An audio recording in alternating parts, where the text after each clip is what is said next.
Ay mga bossing, bali ito nga pala yung ano natin, Enzo Ferrari. Yan, nakabox pa siya.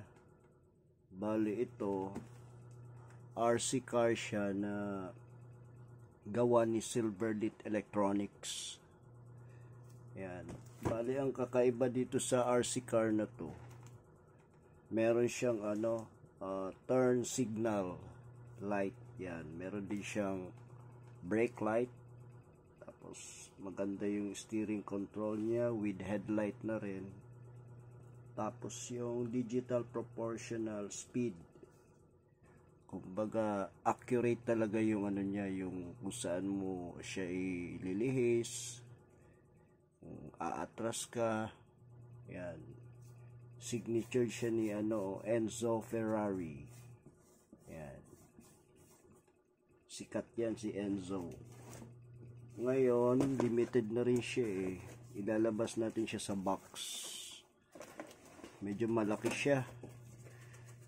Tapos yung charger niya, yan yung mga sinaunang charger ng mga RC car. Yan. Usually kasi ngayon adapter na yung gamit eh. Tapos yung battery niya ito, real drive. Yan. Heavy duty yung battery niya eh. Yan. Isang peraso lang.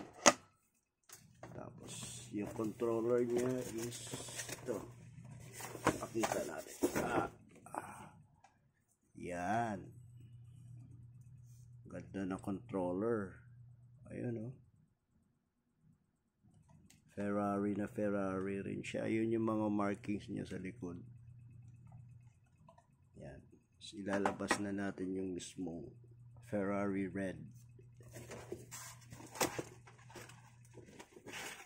Medyo matagal ko rin itong tinago. Ngayon ko lang nilabas ulit. Kasi na-miss ko siyang hawakan eh. Ayun Yan. Matagal-tagal na rin sa akin to, mga nasa 4 years na rin yata. Ayun Tapos dito naman yung battery slot. Yan. Bali next na share natin is pagaganahin na natin siya. I-charge ko lang muna kasi na-stuck siya eh. Ganda nito guys kasi umiilaw talaga yung mga niya, headlight, tapos yung signal light niya, yan, umiilaw. Medyo maalikabok na pero ang ganda niyan. Malaki. Ayun Saka may kabigatan siya. Tapos habang kinokontrol mo to, yung meron siyang sound effect ng Ferrari. Kaya malilibang ka talaga habang nilalaro.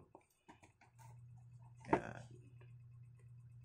Shinare lang natin yung ating Enzo Ferrari.